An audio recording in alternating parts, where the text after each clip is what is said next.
네, 안녕하세요. 3시가 되어서 웨비나 시작하도록 하겠습니다. 저 사운드 잘 들리실까요? 네.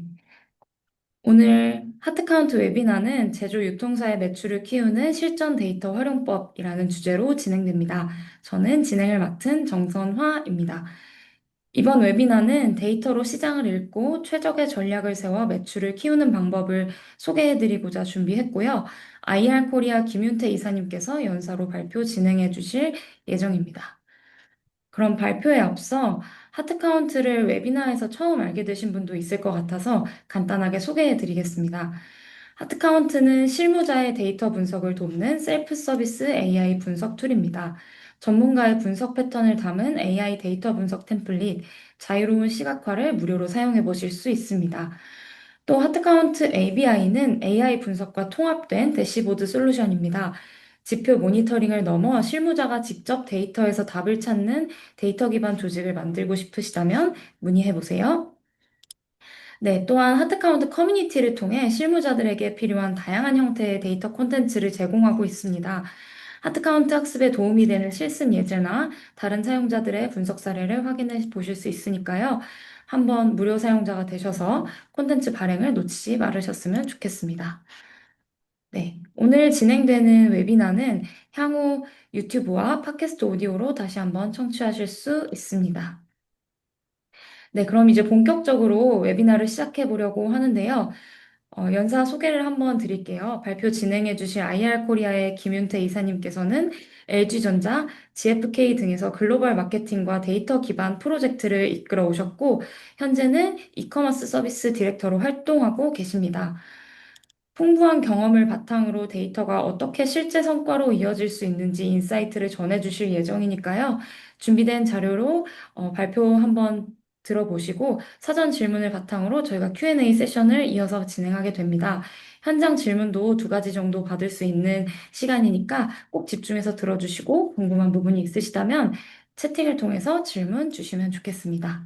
네, 그러면 김윤태 이사님 발표 진행 부탁드립니다.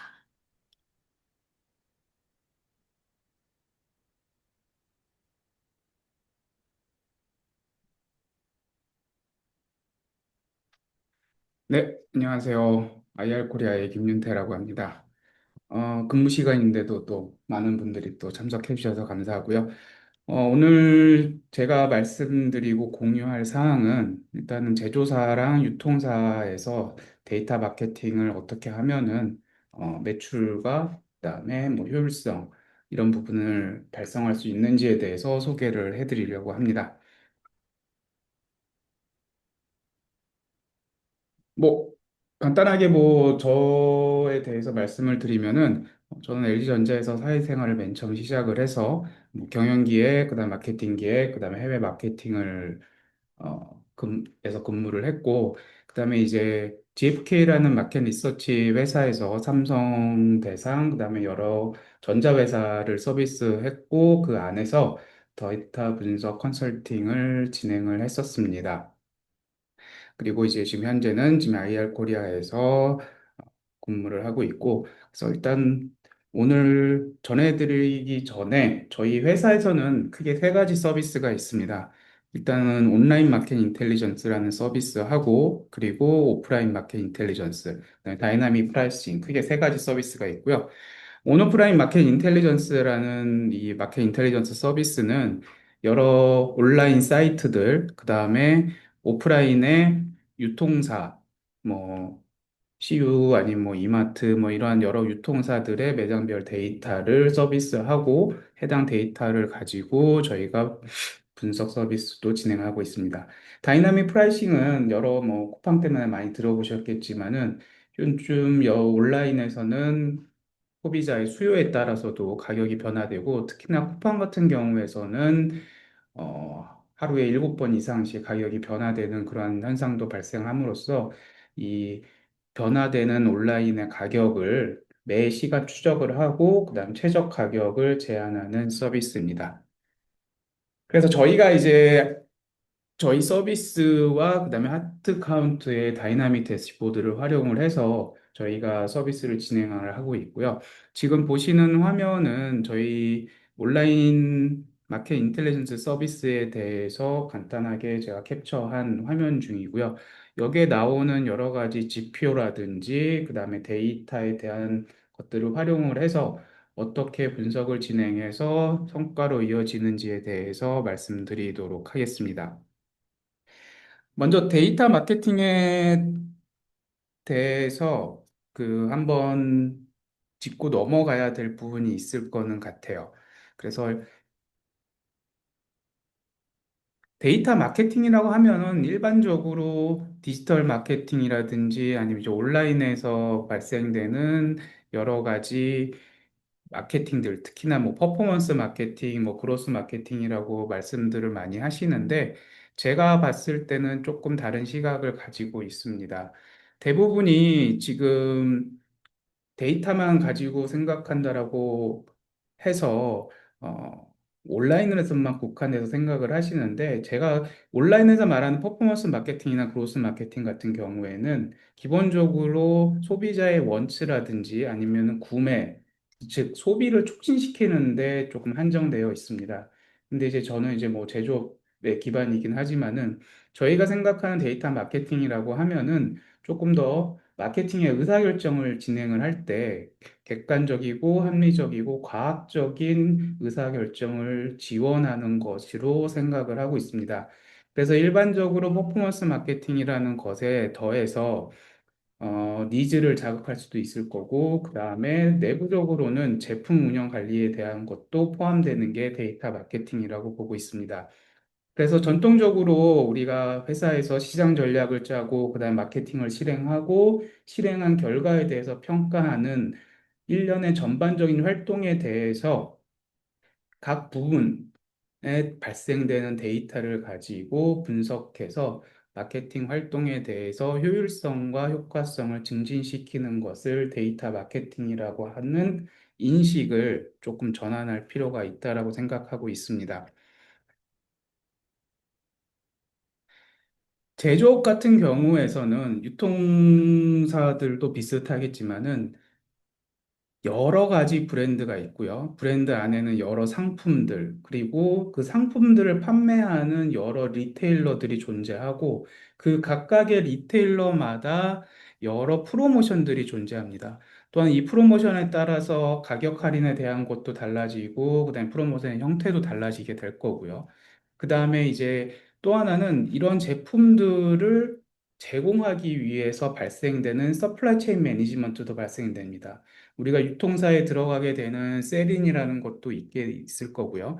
그 다음에 유통사에 들어가 있는 여러 가지 재고들에 대한 부분도 이슈가 있습니다. 그리고 또 하나는 이제 회사 자체로 있는 재고, 그 다음에 여러 가지 포캐스팅 상황에 대한 것들도 있을 거고, 그 다음에 또 소비자에 관련된 이제 CRM 부분에 대해서도 많은 데이터들이 있고, 이러한 데이터들이 다 연결돼서 관리하는 부분이 데이터 마케팅이라고 생각을 하시면 됩니다.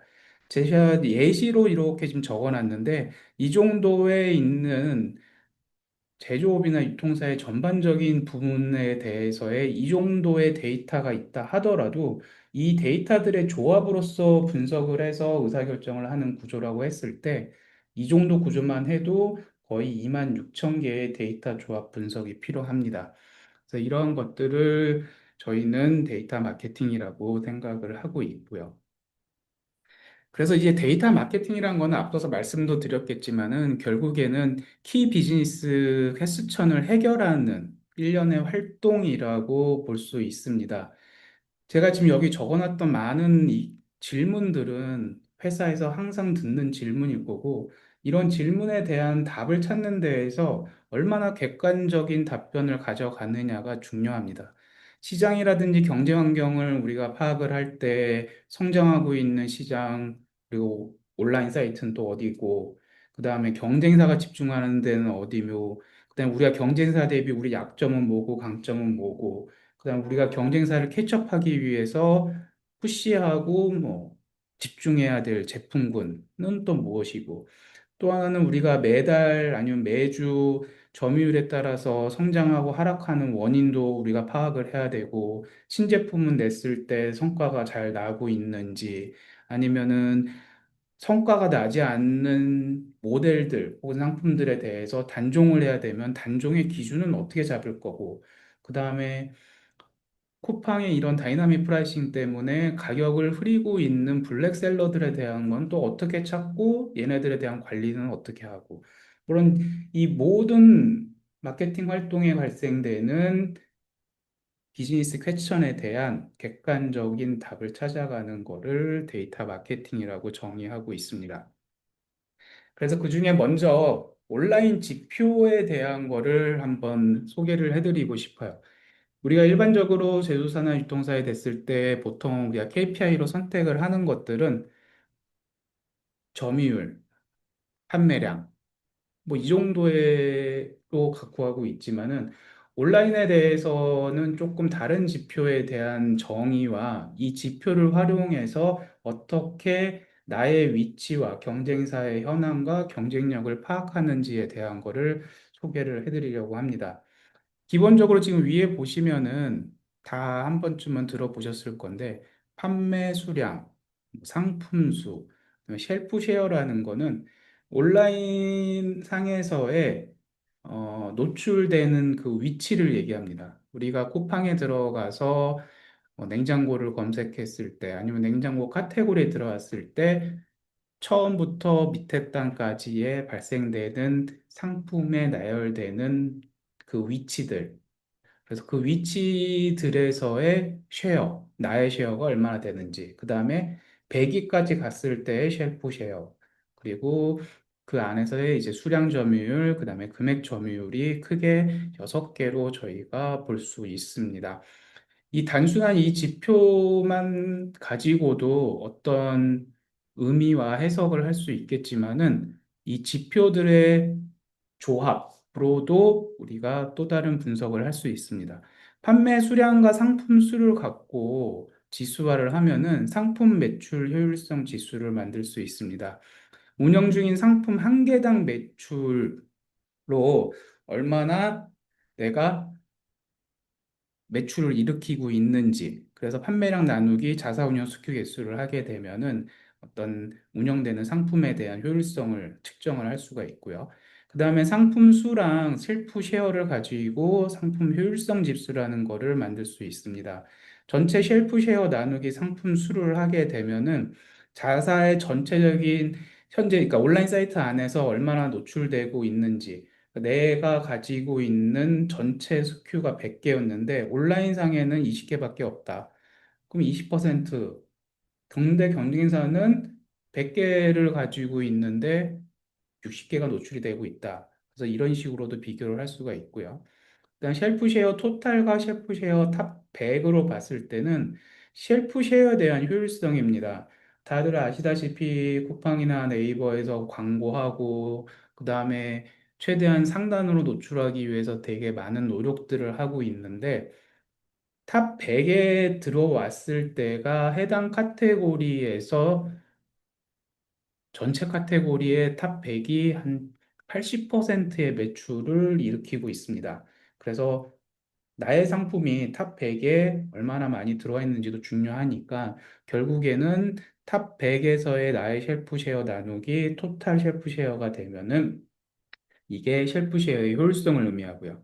그다음 쉘프 쉐어와 그다음에 수량 점유율에 대한 거를 조합을 하면은 페어 쉐어라는 얘기가 될 수 있고, 이 페어 쉐어라는 건 어떻게 보면 제품력 지수라고도 얘기를 할 수 있는데, 이 얘기는 뭐냐면은 오프라인 매장이랑 좀 비교를 한다라고 하면은, 내가 제품을 깔았을 때, 그러니까 오프라인 됐든 온라인 됐든 내가 제품을 깔았을 때 이 정도의 점유율이 나올 수 있다라고 하는 기본적인 베이스가 있습니다. 그래서 이거 대비 내가 더 많이 나온다라는 얘기는 결국에는 나의 제품력에 어느 정도 경쟁사 대비 우위에 있다라고 얘기를 할 수가 있고, 결국엔 이거는 소비자가 선택했다는 의미이기 때문에 뭐 소비자 선택 지수라는 걸로도 해석할 수 있습니다.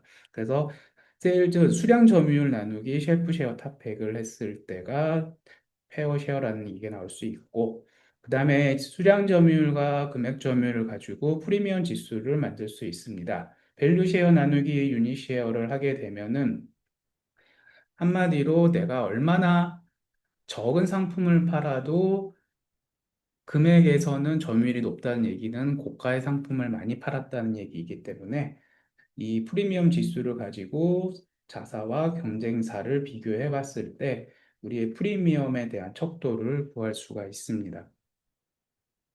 그래서 이러한 지수들을 가지고 어떻게 활용을 하느냐에 대해서 조금 더 자세하게 말씀을 드리면은 현재 이제 밑에 있는 수치는 세탁세제와 관련된 실제 데이터고요.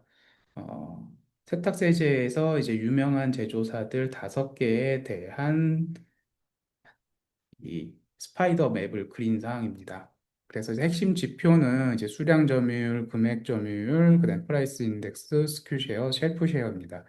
이 중에서 뭐 프라이스 인덱스라는 부분은 제조사 평균 판매가 나누기 시장의 평균 판매가를 나눠서 그래서 제조사의 프리미엄을 또 의미하기도 해서 100이 초과된 경우가 시장 대비 프리미엄이라고 볼 수 있습니다. 그 스큐세어랑 실프세어는 아까 말씀드렸고 그래서 이 부분들을 해서 요 딱 5가지의 지표만 보고 나서도 이 5개의 제조사의 특징이 한 번에 나타납니다. 그래서 일단 애경을 자사라고 기준으로 해서 봤을 때 이 5가지 지표에서 다 10% 언저리에 다 있는 상황이고요. 다음에 이제 프라이스 인덱스는 이제 70%. 그래서 한 다이아몬드 형태의 딱 오각형에 비슷한 그래서 한 중간 정도의 포지션. 근데 henkel은 보면은 금액 점유율이 상대적으로 쭉 삐져나와 있습니다. 그래서 보시면은 애경은 수량 점유율보다 금액 점유율이 낮고요. 그 다음에 henkel은 수량 점유율보다 금액 점유율이 높습니다. 그래서 앞서 말씀드린 것처럼 금액 점유율 나누기 수량 점유율을 했을 때 프리미엄에 대한 상품 판매, 그러니까 프리미엄을 비교할 수 있는 척도라고 말씀을 드렸기 때문에 지금 딱 보시면은 애경과 henkel에 대한 차이점에서 henkel이 조금 더 비싼 제품을 많이 판매하고 있다. 그래서 이러한 거는 프라이스 인덱스에도 그대로 나타납니다. 애경은 시장가 대비 70%, henkel은 시장가 대비 132%의 프리미엄을 차지하고 있고요. 그래서 이렇게 모양만 보더라도 서로의 경쟁 구도에 대한 게 한눈에 들어옵니다. 애경을 자사라고 했을 때 애경의 핵심 경쟁자는 이 모양으로 봤을 때 LG 생활건강입니다. 비슷비슷한 가격 ASP 70%, 그다음에 쉘프 쉐어 온라인에서도 비슷하고 스큐 쉐어가 LG가 조금 높긴 하지만은 수량 점유율이나 금액 점유율도 비슷한 수준으로 이런 식으로 어떤 경쟁 구도가 형성이 된다라고 보면은 좋을 것 같습니다. 그 다음에 우리가 이제 볼 수 있는 거는 이제 쉘프 쉐어와 그 다음에 에버리지 쉘프 세일즈입니다. 쉘프 쉐어에 대한 거는 아까 말씀드렸지만 에버리지 쉘프 세일즈라는 거는 제조사의 판매 수량 나누기 제조사의 URL 개수입니다. 즉 하나의 URL당 평균 판매량을 의미를 하고요. 우리가 흔히 말하는 오가닉 세일즈가 들어왔을 때 에버리지 쉘프 세일즈가 높아지고 높아집니다. 일반적으로 우리가 물론 그 안에서 여러 가지 프로모션 활동, 뭐 퍼포먼스 마케팅을 하고 쇼핑 검색 광고를 해도 에버리지 쉘프 쉐일즈는 올라갈 수도 있지만은 보통 우리가 운영을 하다 보면은 프로모션을 하는 URL은 새로 생성을 했다가 뭐 빼거나 해서 왔다 갔다 하는 경우도 있지만은 이걸 제조사 전체로 봤을 때는 프로모션의 기간이 제한적이기 때문에 이런 부분에 대해서 따로 계산을 해봤을 때는 나보다 경쟁사가 높다라고 하면은 어, 오가닉 세일즈 아니면은 또 다른 얘기로 내가 순수하게 브랜드 파워로 봤을 때 생성되는 매출을 의미하므로 비교되는 부분이 있습니다. 그래서 이제 아까 말씀드린 대로 쉘프쉐어 탑 100 나누기 토탈을 하면은 이제 효율성이라는 부분이 있을 거고, 그다음에 이제 에버리지 쉘프 세일즈라는 거가 계산을 했을 때 예를 들어서 이제 쉘프쉐어 나누기 이제 스큐 쉐어를 하게 되면은 상품 노출 효율성이라고 이제 아까 말씀을 드렸습니다. 그래서 이제 이 부분이 경쟁사 대비 높더라도 에버리지 쉘프 세일즈가 경쟁사 대비 낮는 경우도 있습니다. 그래서 이러한 경우에는 URL별로 실질적으로 내가 소비자가 들어가서 이 URL에서 구매하기를 안 눌렀다는 얘기가 되므로 구매 전환율이 낮을 수 있습니다. 이제 그렇다라고 하면은 어떤 페이지 안에서의 컨텐츠라든지 뭐 그다음에 제품력에 대한 부분들을 우리가 비교해 보는 그런 시작 포인트가 될 수 있는 지표로 활용을 할 수가 있습니다. 그래서 이러한 지표들이 결국에는 우리한테 마케팅 이슈라는 거를 던질 수가 있습니다. 우리가 항상 뭐 매출을 일으키려고 하고 하려 그러면은 뭔가가 개선이 돼야 되고, 그다음에 우리의 약점이 보완돼야 되고, 그러려면 이제 원인을 찾아야 된다라고 하면은 이런 지표들을 가지고 이슈를 발굴해서 개선을 함으로써 전체적인 마케팅의 선순환 구조를 만드는 데 활용할 수가 있습니다. 실제 데이터를 보고 우리가 한번 본다라고 하면은 일단 LG 생활건강은 애경보다 쇼핑 검색 광고의 매출 비중이 낮습니다. 그런데 애경과 비슷한 쉘프 이피션시를 가지고 있어요. 애경은 108, 그다음에 LG 성능은 104. 그다음에 또 라이온 같은 경우에도 에버리지 쉘프 쉐일즈에 대한 게 굉장히 높습니다. 그래서 이런 걸로 다 봤을 때 그러면은 라이온은 도대체 이 에버리지 쉘프 세일즈라는 거를 어떻게 발생을 시키는지, 얘는 광고를 통해서 발생된 매출이 전체 매출의 10%밖에 안 되고 그 다음에 자사인 애경은 17%에서 굉장히 높은데도 에버리지 쉘프 세일즈가 이렇게 낮다라는 얘기는 또 다른 측면으로는 소비자가 난 라이온의 제품이 좋아 라고 들어와 갖고 사갖고 가는 경우가 많다라는 얘기입니다. 그래서 그렇다라고 하면은 우리가 오가닉 세일즈를 증가시키기 위해서 구매 여정의 앞 단계에서 발생하고 있는 마케팅에 대한 효과성은 어떻게 되는지 이런 식으로 하나하나 찾아가는 지표로서 활용을 할 수가 있고, 그래서 이 퀘스천을 던지면서 거기에 대한 답을 찾아가는 출발점으로 활용할 수가 있습니다. 이제 분석을 통해서 또 다른 이제 마케팅 이슈를 발굴을 할 수가 있습니다. 이제 제조사나 유통사 같은 경우에는 스큐가 엄청나게 많거든요. 이 엄청나게 많은 스큐들, 특히 온라인에서는 오프라인과 다르게 거의 무제한으로 등록을 할 수가 있습니다. 그렇다라고 하면은 매출을 일으키는 스큐가 결국에는 한정되어 있거든요. 그렇다라고 했을 때 중요 이 5개 회사에서 전체 매출의 누적 기준 80%를 달성하는 스큐의 숫자가 차이가 납니다. 결국에는 이 동그라미인 애경을 기준으로 했을 때 누적 매출 이 80%를 차지할 때까지의 상품의 스큐의 개수는 henkel, 그다음에 라이온, 그다음에 LG 생활건강이 더 적습니다. 그 얘기인 즉슨 자사보다, 애경보다 경쟁사들이 히어로 모델이 있다라는 얘기고요. 이 히어로 모델이 어떻게 매출을 잘 일으키고, 그럼 히어로 모델의 성공 요인은 무엇이고, 그러면은 자사는 스큐 최적화를 어떠한 기준으로 할 건지, 스큐의 최적화라는 것이 그냥 단순하게 매출 순으로 매출 안 나는 거는 빼고 하는 것은 아니기 때문에 이러한 거를 최적화하는 문제에 이렇게 분석을 활용할 수가 있습니다. 또 다른 측면은 프라이스 포지셔닝을 우리가 비교 분석을 할 수가 있습니다. 지금 보시면 애경과 henkel, 라이온 세 개의 회사거든요.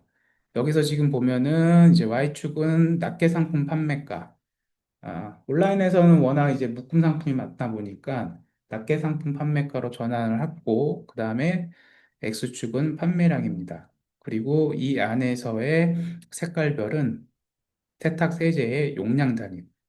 그래서 지금 애경은 보면은 2,000원에서부터 24,000원까지 단위까지 분포되고 있고, 주력 판매 가격대는 4,000원에서 6,000원이고, 그 다음에 주력 용량은 이 빨강색인 2점에서 2.5리터 사이입니다.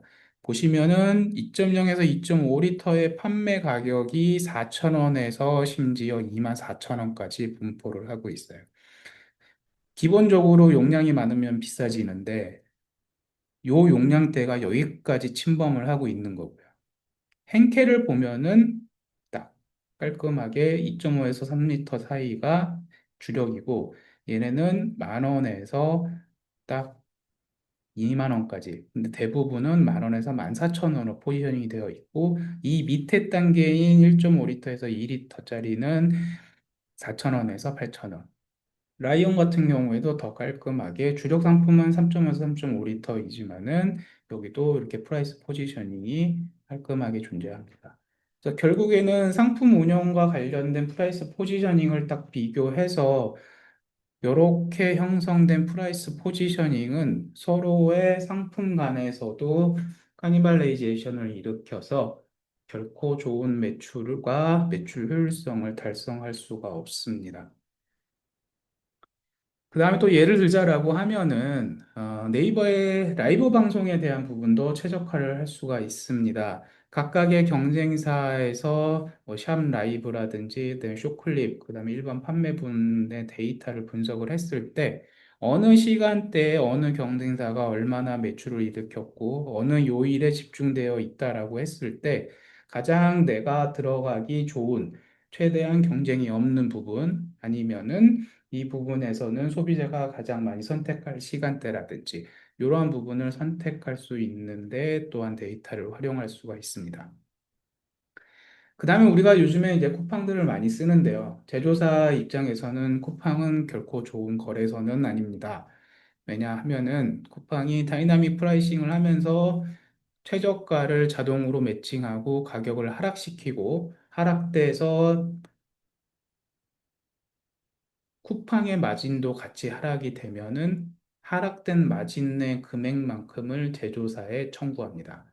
광고비라든지 아니면은 납품가 인하를 요구하고 있어서 제조사 입장에서는 어떻게 보면 불합리한 부분도 있지만은 어떤 가격 때문에 이렇게 다이나믹 프라이싱으로 매칭이 됐는지에 대한 거를 관리가 필요합니다. 온라인에서 보면은 이런 이제 쿠팡에 대한 정책 때문인데요. 쿠팡의 정책은 위너가 항상 노출이 돼 있기 때문에 위너가 되기 위한 가격 조정은 제조사 입장에서는 오프라인에 있는 거래선들이 또 쿠팡에다가 물건을 흘리고 가격을 내리는 이런 현상도 발생이 됩니다. 그렇기 때문에 쿠팡의 이런 최저가에 대한 변화에 대해서도 실시간으로 가격 모니터링이 필요하고 이제 비인가 판매자, 즉 블랙셀러들에 대한 관리도 필요한 사항입니다.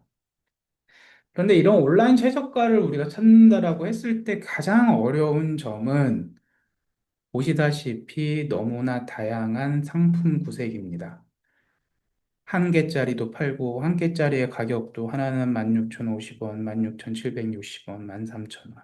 어떤 데는 본품과 번들, 어떤 거는 본품 두 개, 어떤 거는 네 개. 이 각각의 이 수많은 조합에서 최저가는 뭐냐라는 게 중요한 부분입니다. 그래서 우리가 최저가라는 거를 찾는다라고 하면은 가장 중요한 거는 단위당 가격으로 계산을 해야 됩니다. 쿠팡도 이런 식으로 계산을 해서 최저가 알고리즘을 만들고 있고요. 그래서 이렇게 지금 10개의 예시에서 봤을 때 단위 가격으로 전환했을 때 가장 최저가는 2.7리터의 4개짜리의 조합입니다. 그래서 이런 식으로 계산을 해서 어떤 블랙셀러가 어떻게 가격을 흐리는지에 대해서 찾을 수가 있고요. 이러한 애들을 저희가 찾아서 하트카운트의 다이나믹 대시보드에 저희가 오른쪽과 같이 표현을 해주고 있고요. 저희의 이런 대시보드에서는 쿠팡 가격과 최저가, 그다음 블랙셀러에 대한 부분, 그다음에 블랙셀러가 얼마나 많이 발생하고 있는지 기간별, 카테고리별, 그래서 사이트별로도 보고 있고 블랙셀러 중에서도 특히나 크리티컬한 셀러에 대한 거는 별도로 레포팅을 하고 있습니다. 또한 이 온라인 가격은 이제 경쟁사의 가격도 되게 중요하거든요. 그래서 이제 항상 경쟁사와 1대1로 경쟁을 하고 있는 상품들에 대해서는 별도로 자사 상품과 경쟁 상품에 대한 가격 모니터링도 가능합니다. 그 다음 부분은 저희가 이제 할 수 있는 부분은 원클릭 최저가 검색이라는 서비스가 있는데 앞서 말씀드린 어떤 관리적인 측면이 있다라고 하면은 저희가 제조사가 있든 유통사에 있든 항상 상품에 대한 최저가가 어딘지에 대해서 찾아봐야 되는 업무가 존재합니다. 너무나 하기 싫은 업무일 수도 있고 짬으로 항상 내리기도 하는데 네이버에 들어가든 그다음에 각각의 SSG를 들어가든 쿠팡을 들어가든 쇼핑 검색 광고에 대한 압박, 너무나 많은 상품의 옵션, 그리고 최저가로 검색을 하더라도 나와 찾고자 하지 않는 상품에 대한 것들이 검색 결과로 나오기 때문에 가격 검색에 대한 피로도가 굉장히 높아요. 그래서 이러한 것들을 한 번에 내가 원하고자 하는 상품만 딱 골라서 묶음 수량, 용량까지 다 고려해서 10개 이상의 사이트에서 가장 최저가를 찾는 서비스가 저희가 제공을 하고 있습니다. 그래서 만일에 저희 웨비나 세션이 끝나고 관심 있으신 분은 연락을 주시면은 트라이얼 아이디를 드리도록 하겠습니다. 그 다음에 이제 오프라인 데이터에 대한 분석 사례를 좀 말씀을 드리고 싶은데요. 오프라인은 전통적인 마케팅 이론에 근거하여 굉장히 많이 발전되어 있고, 지금은 상대적으로 온라인 대비해서 인터레스트가 좀 줄었다고는 하지만은, 그러나 아직 여전히 식품, 특히 뭐 신선식품이나 이런 데 부분에서는 오프라인에 대한 채널의 중요성은 여전히 존재하고 있습니다. 그래서 오프라인 데이터에 대해서 어떻게 분석을 했을 때 기본적으로 호피 기준으로 한번 사례를 말씀드리고 싶고요. 그 다음에 요 사례는 이마트 기준으로 한번 말씀드리도록 하겠습니다.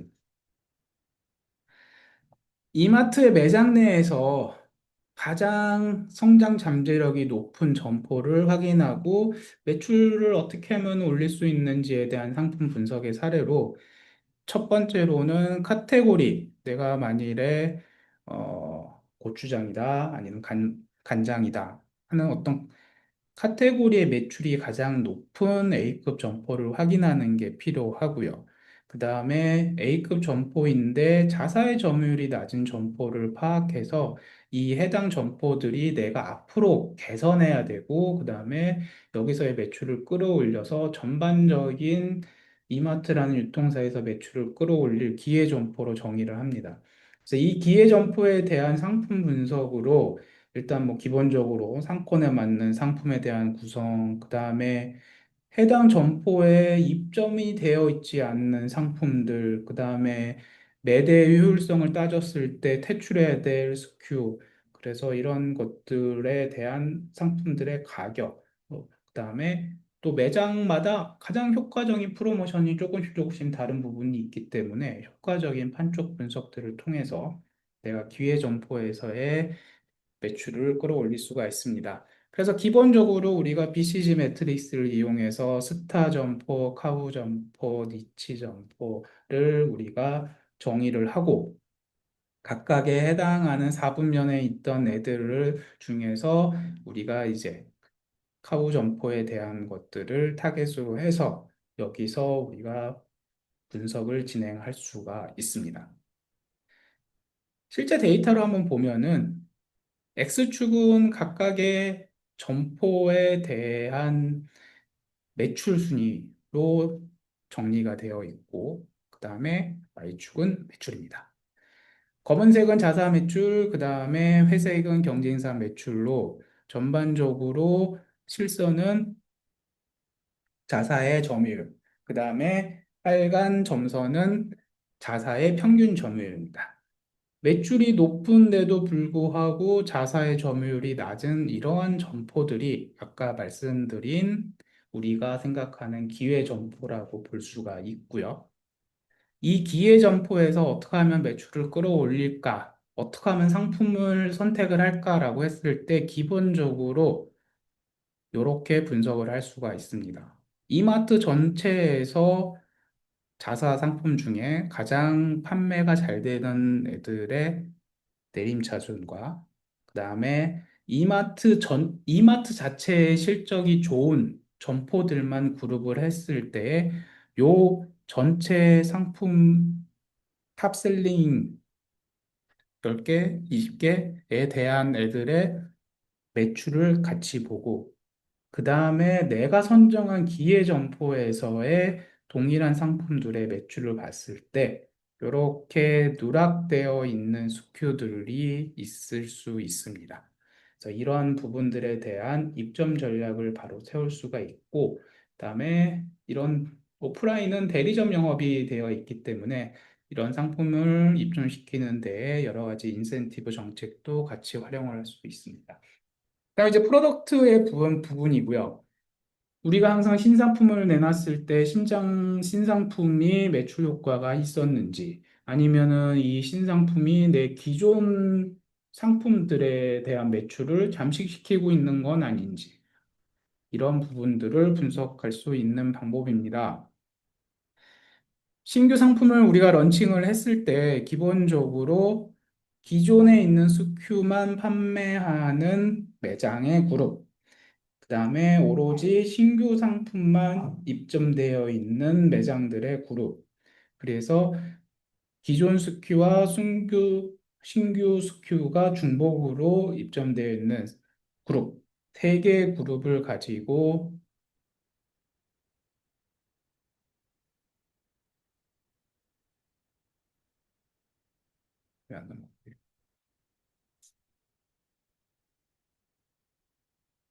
분석을 하게 됩니다. 그래서 이제 신규 SKU가 들어왔던 데에서의 매출 점유율이 얼마나 되는지를 우리가 볼 수 있고요. 그리고 신규 스큐랑 기존 스큐에 대해서 동시에 발부해 있을 때의 점유율, 기존 스큐가 있을 때의 점유율을 비교를 했을 때 과연 얼마나 되는지.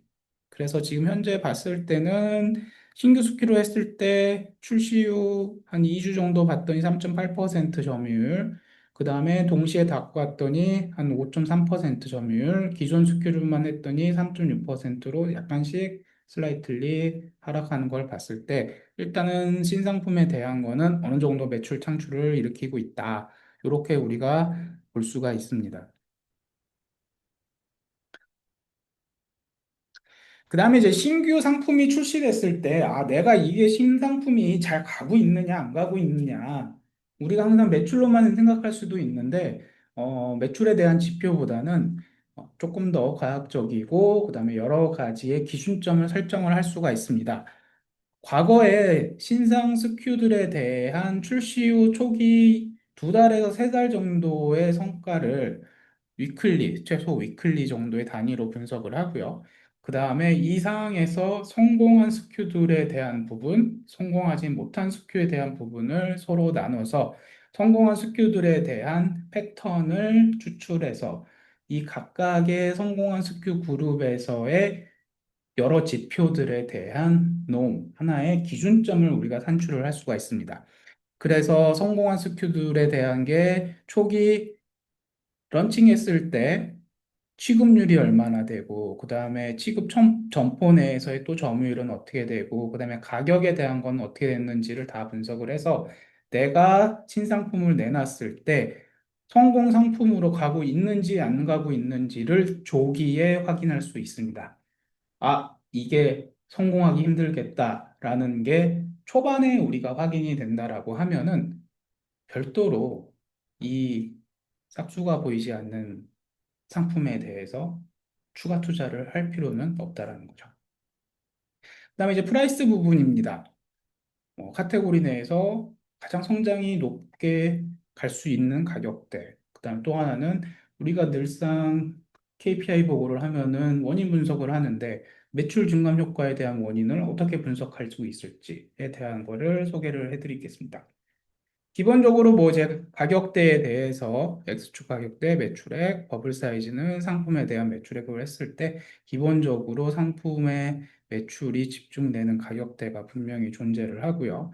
그다음에 이 가격대에서 또 어떻게 내가 이쪽 시장으로 진입을 할 거냐 한마디로 평가를 해야 되겠는데요. 이런 세그멘테이션에 대한 평가를 했을 때 이 세그먼트에 대한 매출, 그다음에 성장률 그다음에 상품 수, 그다음에 상품 한 개당 매출액을 봐야 됩니다. 상품 수라는 거는 결국에는 경쟁 강도를 얘기하고요. 상품 한 개당 매출액은 매출 효율성을 말합니다. 그래서 상대적으로 경쟁이 조금 적고, 그 다음에 상품 하나당 매출이 좀 높은 데에 대한 것들이 웨이팅을 좀 더 줘서 내가 주로 플레이해야 될 그런 시장들을 확인을 할 수가 있고요. 매출 증감의 원인에 대한 것들은 우리가 회사 생활을 하면서 정말 많이 들었을 거예요. 오프라인 매장 같은 경우에는 크게 세 가지의 요소로 분석을 할 수가 있습니다. 전주 대비 4,050원이 증가를 했다라고 하면은 매출이 증가된 거에 대한 거를 분해를 해보면은 가격에 의해서 발생된 매출, 그 다음에 취급되는 점포수가 달라져서 발생된 매출액, 그 다음에 점포당 그냥 판매량이 많아져서 발생된 매출. 이렇게 분해를 할 수가 있습니다. 요 세 가지 외의 원인은 있을 수가 없어요. 내가 프로모션을 해갖고 판매량이 많이 늘어났다라고 하면은 이 점포당 평균 판매액이 늘어날 거고요. 그 다음에 당연히 가격 할인이나 프로모션이 됐다라고 하면은 가격에 의한 영향은 마이너스가 되겠죠. 이런 것들을 다 분해해서 내가 어떻게 매출 차이가 이뤄졌다라는 거를 볼 수가 있고, 이런 것들의 분석을 트렌드로 쭉 가게 됐을 때 현재 나의 위치, 마케팅에서 운영을 할 때 문제점. 이런 부분을 경쟁사도 똑같이 분석을 하게 되면은 얘네가 어떻게 지금 마케팅 활동을 하고 있는지에 대한 것도 일목요연하게 정리를 할 수가 있습니다. 그다음에 이제 프로모션 부분입니다. 뭐 이마트로 예를 들자고 하면은 파총 유형별로 어떻게 효과를 분석을 해서 경쟁사와 어떻게 비교를 하며 주어서 어떤 인사이트를 얻을지에 대해서 들어드리도록 하겠습니다. 기본적으로 프로모션에 대한 효과 분석을 하기 전에 베이스라인 세일즈라는 걸 분석을 해야 됩니다. 베이스라인 세일즈라는 부분은 일반적으로 이제 단기적인 마케팅 활동을 안 했을 때 그냥 자동적으로 발생되는 매출을 얘기합니다. 여기에는 뭐 계절성 요인도 포함이 되고, 결국에는 이제 브랜드 파워, 또 다른 말로는 이제 오가닉 리드대로 발생되는 매출. 그 다음에 이제 인크리멘탈 세일즈는 프로모션 활동에 의한 세일즈를 우리가 계산을 해야 되고요. 기본적으로 데일리 데이터가 필요합니다. 광고도 하지 않고, 그 다음에 뭐 예를 들어서 할인율은 뭐 10%까지로 정한다라고 했을 때 이런 식으로 데이터 셋에 대한 부분들을 다 분해를 해서 베이스라인 세일즈를 산출을 하고요. 그래서 그런 기반으로 했을 때 예를 들어서 각각의 매장별로, 이마트 매장별로 판촉에 대한 부분, 뭐 원 플러스 원, 뭐 다다익선 이런 식에 대한 부분들을 구분을 해서 베이스라인 대비해서 얼마나 매출이 올랐는가라는 부분들을 분석을 할 수가 있습니다. 그래서 이런 부분들을 이제 판촉 효과를 이제 분석을 해야 된다라고 하면은 각각의 프로모션에 대한 기간이 다 달라요. 할인 행사를 안 했을 때는 13일, 원 플러스 원은 이틀, 투 플러스 원은 3일, 다다익선은 3일 했다고 했을 때 금액 자체의 차이가 워낙 나기 때문에 절대적인 비교를 할 수가 없어서 항상 1일 평균 매출액으로 환산을 합니다. 만약 뭐 매장당까지 들어간다 그러면은 1일 매장당 평균 매출액으로 다시 환산을 해서 이 각각의 프로모션 행사들이 얼마나 매출에 기여했는지를 산출을 하고, 또 다른 방식으로는 여기서 로아스도 구해서 얼마나 프로모션이 효과가 좋은지에 대한 거를 볼 수가 있습니다. 그래서 이런 부분은 경쟁사랑도 같이 비교를 해봐야 됩니다. 자사에 대한 것과 경쟁사에 대한 것들을 같이 비교를 해봤을 때 자사는 베이스라인 매출에 대한 게 비중이 굉장히 높고 경쟁사는 프로모션에 대한 매출이 굉장히 많습니다. 그래서 기본적으로 이렇게 차이 나는 부분에 대해서 내가 어떻게 액션을 해야지 나의 매출을 맥시마이즈하고 가장 좋은 판촉 형태가 좋은지를 우리가 같이 분석을 할 수가 있습니다.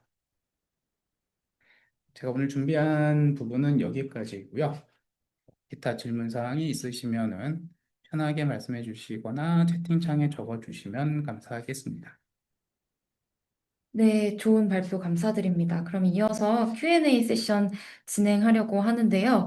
사실 발표를 듣고 나니까 저도 궁금한 게 더 많이 생기는 상황이라 사전 질문에 이어서 현장 질문도 두 가지 정도 저희가 답변 드릴 수 있으니까요. 채팅을 통해서 참여해 주시면 감사하겠습니다. 네, 그럼 첫 번째 질문입니다. 오늘 선보여 주신 데이터 활용에는 외부 데이터가 굉장히 중요한 역할을 하고 있는 것 같은데요. 관련해서 경쟁자 데이터 분석을 위한 데이터 수집을 어떻게 하는지에 대한 질문을 남겨주셨습니다. 이사님 답변 부탁드립니다. 일단은 저희가 외부 데이터라고 하는 이 주통사 데이터는 기본적으로 오프라인은 저희 파트너십을 맺은 유통사로부터 직접 포스 데이터를 받기도 하고요. 어, 저희 기술이긴 하지만은 이제 오프라인의 어떤 그런 매출을 저희가 온라인에서도 수집할 수 있는 기술을 갖고 있어서 그런 두 가지 경로로 저희가 오프라인 매출을 갖고 오고 있고 온라인은 잘 알고 계실 수도 있는 크롤링 기술 기반으로 해서 저희가 판매량을 직접 계산을 합니다. 판매량을 직접 가져올 수는 없고 다른 여러 가지 재고 변화량 데이터라든지 다른 여러 가지 지표들을 가지고 저희가 판매 데이터를 수집하고 있습니다. 네, 답변 감사드립니다. 다음은 두 번째 질문입니다. 오늘 소개해 주신 데이터 인사이트가 실제 의사 결정에 영향을 준 사례가 있는지 궁금합니다. 또한 액션 아이템으로 만들어진 사례가 있다면 데이터 인사이트 발견에서 실행까지 연결된 업무 프로세스를 들을 수 있다면 좋을 것 같습니다. 어, 오늘 말씀드린 사례는 담겨져 있지는 않지만 과거에 어, 다이슨 코리아 쪽 의뢰로 했던 프로젝트가 하나 있었는데요. 다이슨 코리아가 가장 중요하게 생각했던 부분 중에 하나는 채널에 대한 확장입니다. 음, 지금은 이제 다이슨 청소기가 조금 이제 삼성이나 LG에 좀 밀리고 있지만은 과거에 굉장히 고가의 청소기였는데 이들의 유통 전략은 백화점 중심입니다. 그리고 전자제품 전문점, 뭐 하이마트나 이런 데서 많이 판매를 안 했거든요. 근데 매출이 떨어지니까 유통 전략을 조금 더 확대를 하고 싶었을 때 백화점 근처의 전자제품점으로 입점하는 게 좋을지 아닐지에 대한 게 저희 쪽의 의뢰 사항이었던 부분이고요. 실제로 저희가 분석을 해서 가장 유용하게 들어가야 될 전자 전문점에 대한 어떤 조건들을 저희가 분석해서 제안을 드렸고 그대로 유통 전략에 활용이 되었습니다. 오, 네. 네. 좋은 답변 감사드립니다. 이어지는 질문도 실무에 활용에 관련한 질문인데요. IMC 마케팅 플랜이나 핵심 아이디어 도출 과정에서 소비자 데이터를 어떻게 확보하면 좋을지, 그리고 어떻게 활용하면 좋을지, 좀 IMC 관점에서 질문을 남겨주셨습니다. 일단 뭐 저희가 서비스하는 부분에서는 이제 소비자 데이터는 가지고 있지는 않고요. 저희가 갖고 있는 거는 일단 판매 데이터이기 때문에 만일에 이제 소비자 데이터와 판매 데이터를 연결할 수 있다라고 하면은 그게 가장 강력한 데이터가 될 것 같습니다. 특히 이제 이런 데이터는 유통 쪽, 오프라인 쪽에는 많이 존재하기는 좀 힘들고요. 왜냐면은 유통사, 예를 들어서 우리가 마트를 갔다라고 하면은 이제 이마트에 가서 내가 물건을 구매할 때 SSG 회원이라는 거를 같이 태깅이 되거나 해야지만이 이게 이 소비자 데이터와 CRM 데이터와 포스 데이터, 세일즈 데이터가 연결이 되기 때문에 그쪽에 대한 것들은 굉장히 제한적이고요, 오프라인 쪽은. 온라인 쪽에 대한 거는 물론 이런 데이터가 이제 온라인 몰에서 이제 오픈을 하면은 충분히 연결을 할 수가 있고 그래서 이제 판매량 데이터와 그다음에 소비자의 어떤 데모그래픽 정보 그다음에 이제 비헤이비어를 가지고 타겟팅을 하시는데 활용을 하시면은 좋을 것 같습니다. 네, 답변 감사드립니다. 네, 다음으로는 어, 저희가 IR 코리아와 하트카운트의 협업 중 어려웠던 점이 있었다면 궁금하다는 질문이 있었는데요. 이 부분에 대해서 답변 부탁드립니다. 가장 어려웠던 점은 랭귀지인 것 같아요. 음, 개발자와 마케터 사이에 서로 이제 도메인 지식이 워낙 다르기 때문에 그 부분에 대한 거를 표현하는 부분과 전달하는 부분이 좀 어려웠어요. 그래서 개발하시는 부분의 뷰포인트랑 마케터, 그다음에 이걸 활용하는 그 사람들이 어떻게 써야 되는지에 대한 게 서로 이제 이 도메인 지식이 다르니까 요거를 좀 컨센서스 하는데 좀 시간이 걸렸습니다. 아, 네, 그러셨군요. 답변 주시는 걸 듣다 보니 대시보드를 만들 당시 동료들의 모습이 떠오르는 것도 같습니다. 네. 네, 이번에는 그 현장 질문을 좀 답변 드리려고 하는데 지금 따로 채팅방으로 들어온 건 없지만 저희가 준비한 다른 질문들이 있어서 그러면 질문 드려보려고 하는데요. 지금 다양한 AI 기술이 등장하는 가운데 좀 솔루션 고도화를 위해서 준비 중이신 부분이 있다면 궁금합니다. 일단 저희가 지금 데이터를 만들 때도 지금 이미 AI를 쓰고 있고요. AI를 쓰고 있는 부분은 어떤 부분이냐면은 아까 말씀드린 대로 상품을 매칭하는 부분과 상품을 정제하는 데에 사용하고 있습니다. 특히나 이제 가장 심각한 부분이 온라인 쪽인데요. 내가 예를 들어서 청정원에 고추장을 등록을 했다라고 하면은 판매자에 따라서 이름이 다 달라요. 음, 그렇지만 동일한 제품이거든요. 그는 동일한 제품에 대한 거를 판매량으로 집계를 하려고 하면은 이게 표준화된 상품명이 있어야 돼요. 그렇기 때문에 이거를 일치시키는 기술이 굉장히 필요합니다.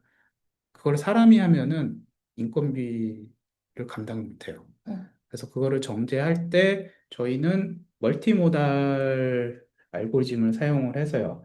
상품에 대한 텍스트, 이미지, 거기에 들어가 있는 여러 속성들에 대한 정보들을 가지고 매칭을 해서 저희 데이터를 만들어내고 있습니다. 그래서 데이터에 대한 판매량 한 줄을 만들기 위해서 이미 저희 AI를 활용을 하고 있고요. 향후에는 AI를 활용해서 이제 또 하나 이제 할 수 있는 부분은 나의 경쟁 상품이 어떻게 되느냐라는 거를 자동으로 정의하고 매칭하는 것들을 포커스를 하고 있습니다. 내 상품이 어떻게 팔리고 있는데, 그러면 지금 현재 나의 경쟁은 뭐냐? 나랑 경쟁하고 있는 상품은 무엇이냐가 정의가 돼서 이런 부분들이 실시간으로 추적이 돼서 나의 마케팅 정책을 빠르게 변화시킬 수 있는 부분에 대한 것을 준비하고 있습니다.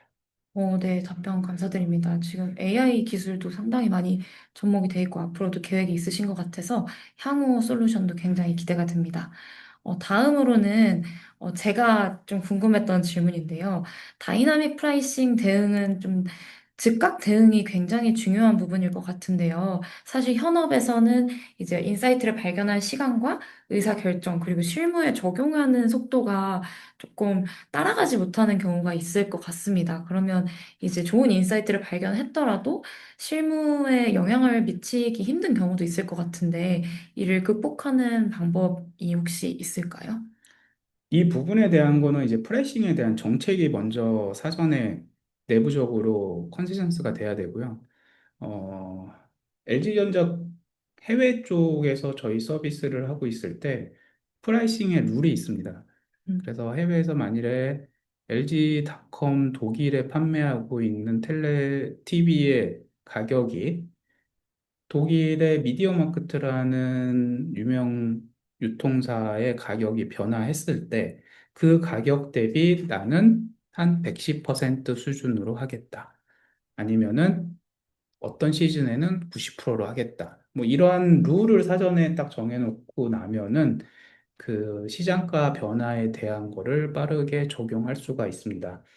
그래서 온라인 시장가가 변화를 캐치하고 보고하고 거기에 대한 액션 플랜을 하면은 온라인 환경에서 너무 느리거든요. 음. 그렇기 때문에 내가 온라인 시장가에서 변했을 때 적용해야 될 레인지 자체를 먼저 사전에 분석해서 바텀 프라이스랑 이런 부분들을 사전에 정해놔야지만이 조금 더 빠른 액션을 내부적으로 하실 수 있을 것 같습니다.